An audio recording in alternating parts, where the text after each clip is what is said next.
मेरे प्यारे बच्चों नमस्कार। बेटा वर्ग क्लासेज में मैं अरुण कुमार राय आपका स्वागत करता हूं।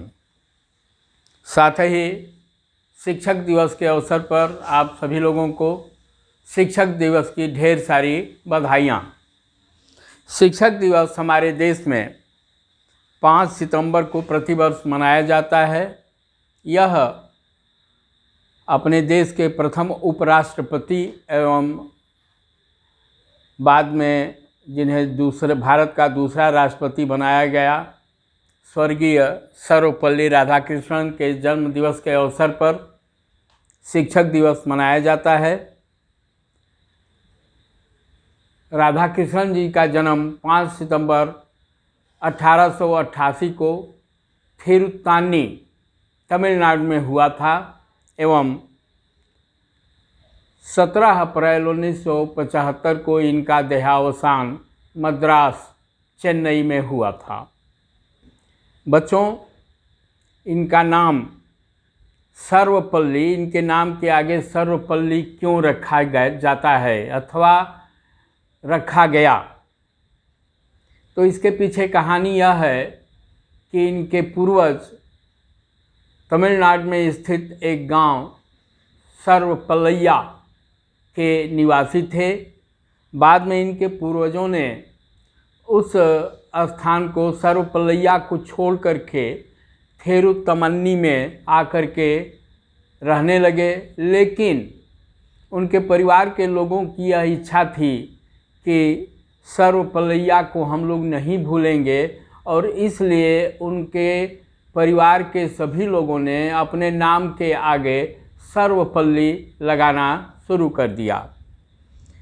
श्री राधाकृष्णन जी एक बहुत बड़े विद्वान, दार्शनिक, वक्ता, साहित्यकार, दार्शनिक बहुत कुछ थे। उन्होंने कई किताबों की रचना किया, जिसमें 2 बहुत प्रसिद्ध किताबें हैं। द इंडियन फिलॉसफी, यह 2 खंडों में है, एवं the Hindu view of life, ये उनकी 2 पुस्तकें बहुत चर्चित और विख्यात पुस्तकें हैं। उनको कई पुरस्कारों से भी पुरस्कृत किया गया। 1954 में भारत सरकार ने उनको भारत रत्न से विभूषित किया था। अब हाँ, एक चीज़ और, यह 5 सितंबर को हमारे देश में शिक्षक दिवस मनाया जाता है, लेकिन विश्व शिक्षक दिवस 5 अक्टूबर को प्रतिवर्ष पूरे विश्व में मनाया जाता है। अब आज हम लोग देखें कि हम लोगों को क्या पढ़ना है। अब आप के लिए चैप्टर 5.9 है। चैप्टर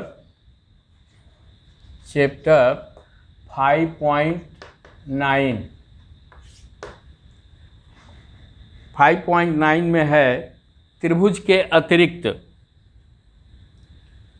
अतिरिक्त इन्होंने बहुभुज, यह सब प्रारंभिक जानकारी आप लोगों को दी जा रही है। इससे संबंधित आगे चल कर के बहुत कुछ पढ़ने के लिए मिलेगा, लेकिन वर्तमान में बस उसकी एक आरंभिक जानकारी आप लोगों को दी जा रही है।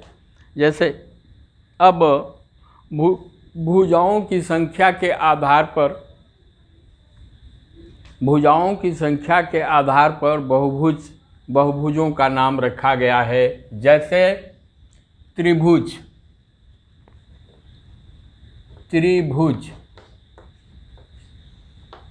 क्या है? त्रिभुज 3 भुजाओं से, 3 सरल वक्रों से घिरा हुआ, 3 सरल वक्रों का बंद क्षेत्र जो है क्या है? त्रिभुज है। मतलब 3 भुजाओं से, 3 सरल रेखाओं से घिरे हुए क्षेत्र को हम लोग त्रिभुज कहते हैं। वैसे ही चतुर्भुज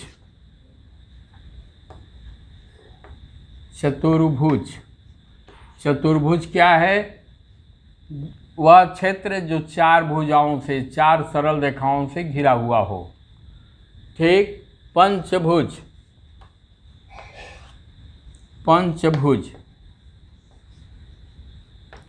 पंचभुज वह क्षेत्र है जो 5 सरल रेखाओं से घिरा हुआ क्षेत्र है।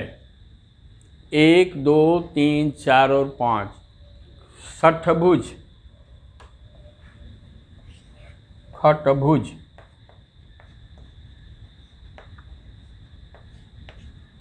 खट्भुज है जो 6 रेखाओं से घिरा हुआ हो।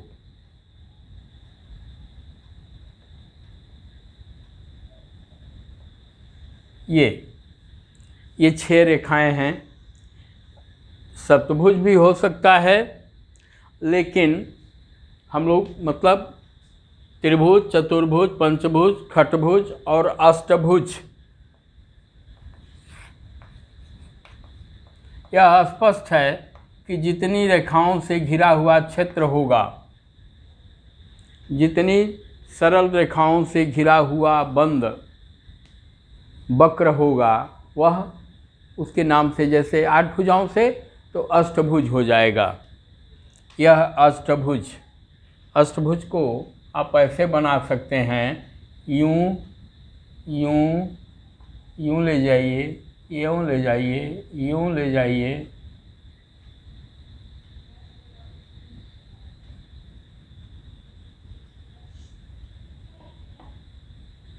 इसको ऐसे ले जाइए, इसको ऐसे ले जाइए, इसको ऐसे ले जाइए,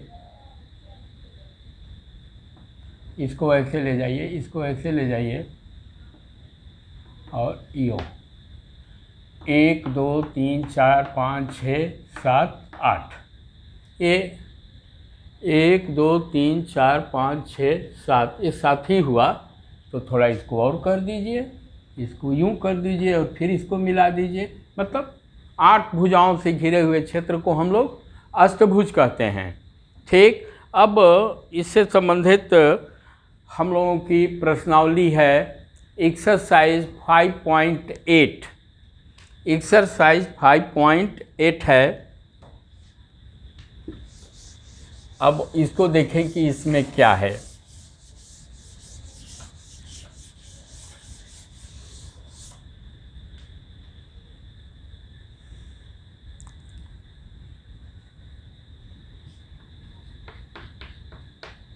फाइव पॉइंट 8 क्या है? जांच कीजिए कि निम्न में से कौन सी आकृतियां बहुभुज हैं। यदि इनमें से कोई बहुभुज नहीं है तो कारण बताइए। ए क्या है? देख रहे हैं वह बंद वक्र नहीं है, उसके 2 मुंह जो हैं आपस में कहीं चिपके हुए नहीं हैं। अतः चूंकि यह बंद वक्र नहीं है, अतः वह बहुभुज नहीं है। बहुभुज नहीं है। बी बहुभुज है, बंद आकृति में सीधी सरल रेखाओं से खींचा हुआ है और यह एक बहुभुज है।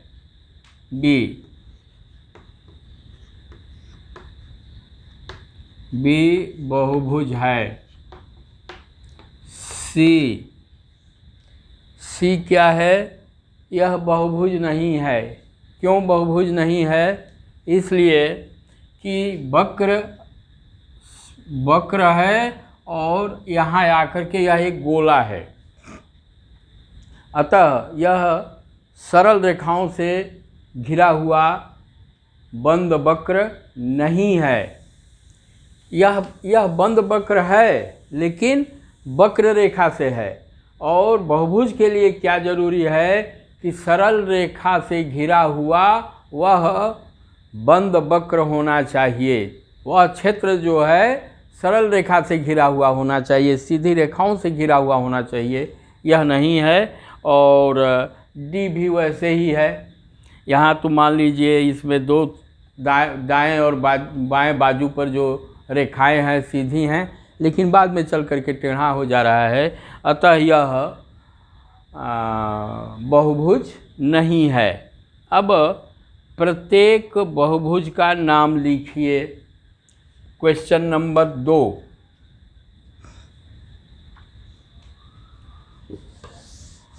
Question number 2।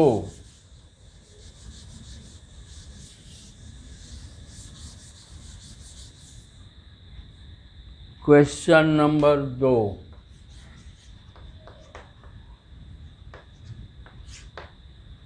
क्या है?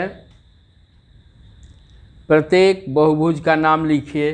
अब यह चित्र को ए में जो है, एक फिगर को देखने के बाद, एक फिगर को देखने के बाद, एक चित्र को देखने के बाद स्पष्ट है कि उसमें 4 सरल रेखाओं से घिरा हुआ क्षेत्र है। तो वह क्या हो जाएगा? हम लोगों का चतुर्भुज हो जाएगा। क्या हो जाएगा? चतुर्भुज हो जाएगा। बी क्या है? यह देखिए 3 सरल रेखाओं से घिरा हुआ क्षेत्र है। 3 सरल रेखाओं से घिरे हुए क्षेत्र को हम लोग क्या कहते हैं? इसको हम लोग कहते हैं त्रिभुज। सी, इसमें देखिए कुल कितनी रेखाएं हैं? 2 2 4 1 5। पंचभुज क्या है? ऐसे है। यह सरल रेखा ऊपर हो गया, ये हो गया, ये हो गया, इसको और इसको इन्होंने मिला दिया है। तो 1 2 3 4 और 5, ये पंचभुज हुआ।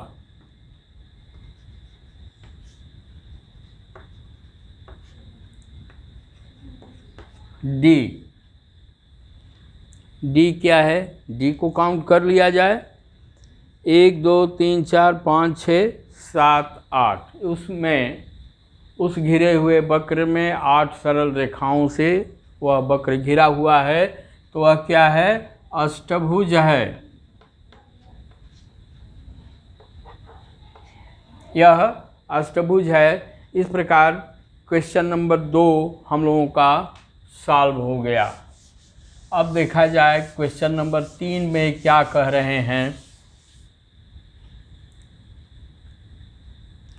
क्वेश्चन नंबर 3 में कह रहे हैं, एक समषट्भुज खट्भुज का एक रफ चित्र खींचिए। उसके चिन्हित 3 शीर्षों को जोड़कर एक त्रिभुज बनाइए। पहचानिए कि आपने किस प्रकार का त्रिभुज खींच लिया है। पहले तो हम लोग खट्भुज बनाएं।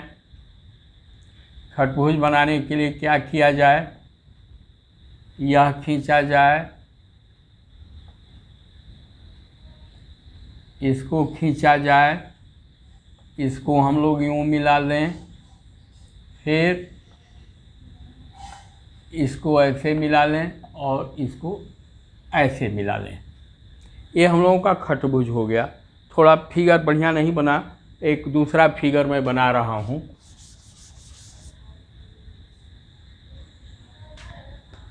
समखट्भुज है, मतलब यह और यह, फिर ये और ये, ठीक, फिर ये और ऐसे। यह मान लीजिए एक समखट्भुज हुआ। अब ये कह रहे हैं कि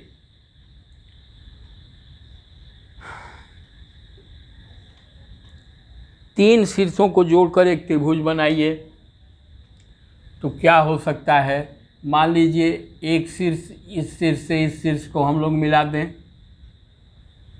फिर इस शीर्ष से इस शीर्ष को मिला दें हम लोग, और इस शीर्ष से इस शीर्ष को मिला दें हम। ये हम लोगों का A B C D E F यह हो गया। चूँकि अब देखिए इन्होंने कहा है कि यह किस प्रकार का त्रिभुज बनेगा। देखिए फिगर थोड़ा बहुत स्पष्ट नहीं बन पा रही है, लेकिन एक चीज़ मैं बता दूं। देखिए समखट्भुज है, तो एक शीर्ष से दूसरे शीर्ष की दूरी हमेशा क्या रहेगी, बराबर रहेगी, चाहे यह शीर्ष हो, चाहे ये शीर्ष हो, चाहे ये शीर्ष हो। मतलब यह बराबर यह और बराबर यह, ये तीनों भुजाएं आपस में इस त्रिभुज की क्या होंगी, बराबर होंगी। तो यह त्रिभुज कैसा बनेगा, यह बनेगा समबाहु,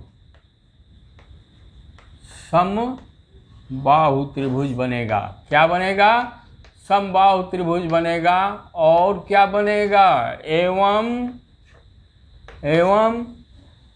यह तो भुजाओं के आधार पर हो गया, कोण के आधार पर क्या होगा, न्यून कोण त्रिभुज बनेगा।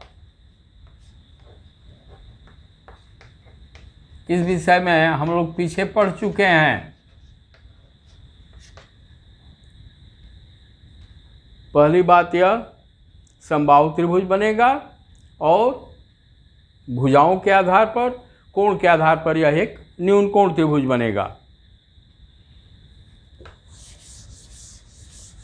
अब क्वेश्चन नंबर 4,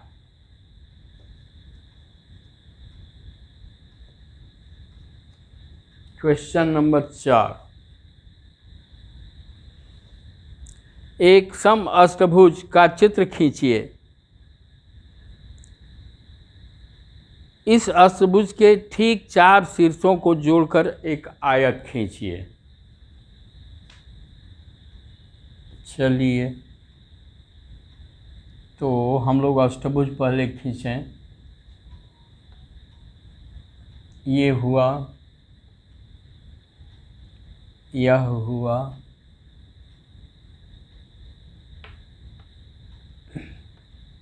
यह हुआ, फिर यहाँ से इसको हम लोग ऐसे कर दें, इसको ऐसे कर दें, फिर इसको ऐसे करें और फिर इसको ऐसे करें। 2 2 4 2 6 1 7, एक हम लोगों का नहीं हो पाया, तो इसको ऐसे कर दें। ये गलती हुई हम लोगों से। इसको हम लोग क्या करें, इसको यहाँ से ऐसे कर दिया जाए और इसको यहाँ से ऐसे कर दिया जाए। ये हम लोगों का अष्टभुज हो गया। बराबर भुजाएं नहीं हो पा रही हैं। अब हम लोगों को आयत खींचना है। देखिए, यह मान लीजिए A B C D E F G H, तो इसमें 8 शीर्ष होंगे। 8 शीर्ष में यहाँ से मान लीजिए पहला शीर्ष ये हुआ, दूसरे को छोड़िए तीसरे से मिलाइए, तीसरे को छोड़िए चौथे को मिलाइए, फिर पांचवें को छोड़िए छठे को मिलाइए और सातवें को छोड़िए, इसको ऐसे मिला लीजिए। यह हम लोगों का एक क्या हो जाएगा, आयत बन जाएगा। थोड़ा चित्र बनाने में मान लीजिए टेढ़ा लग रहा है, मतलब ऐसे ही हम लोगों का आयत बन जाएगा। यह क्वेश्चन नंबर 4 रहा। अब देखें क्वेश्चन नंबर 5 क्या है।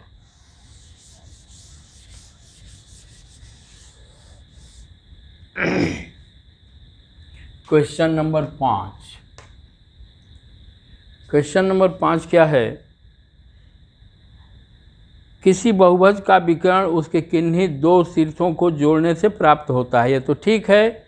एक पंचभुज का रफ चित्र खींचिए और उसके विकर्ण खींचिए। कोई बात नहीं, पंचभुज हम लोग खींच लें। ये रहा,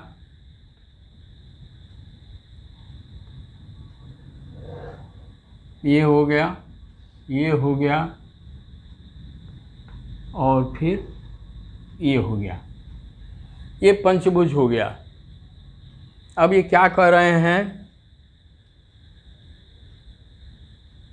और उसके विकर्ण खींचिए। तो विकर्ण क्या होता है, जैसे A B C D और E है, तो इसके विकर्ण क्या होंगे, A B को छोड़कर C को मिला दीजिए, फिर इसको यहाँ से A को E को छोड़ करके D से मिला दीजिए। ठीक, यह हम लोगों का एक त्रिभुज बन गया। वैसे ही यदि हम लोग चाहेंगे तो इसको ऐसे मिला करके, इसको ऐसे मिला करके यह भी एक बन जाएगा त्रिभुज। यदि इसको भी ऐसे मिला देंगे तो यह भी एक त्रिभुज बन जाएगा। माने बहुत सारे त्रिभुज बन सकते हैं जिसकी संभावना है। इसको आप लोग खींच करके अपनी कॉपी पर इसका आनंद लीजिए। और इस प्रकार से यह प्रश्नावली हम लोगों की ख़त्म हुई। यदि ये आपको अच्छा लगा हो तो आप लोग कृपया इसे लाइक करें, शेयर करें एवं सब्सक्राइब करें। धन्यवाद।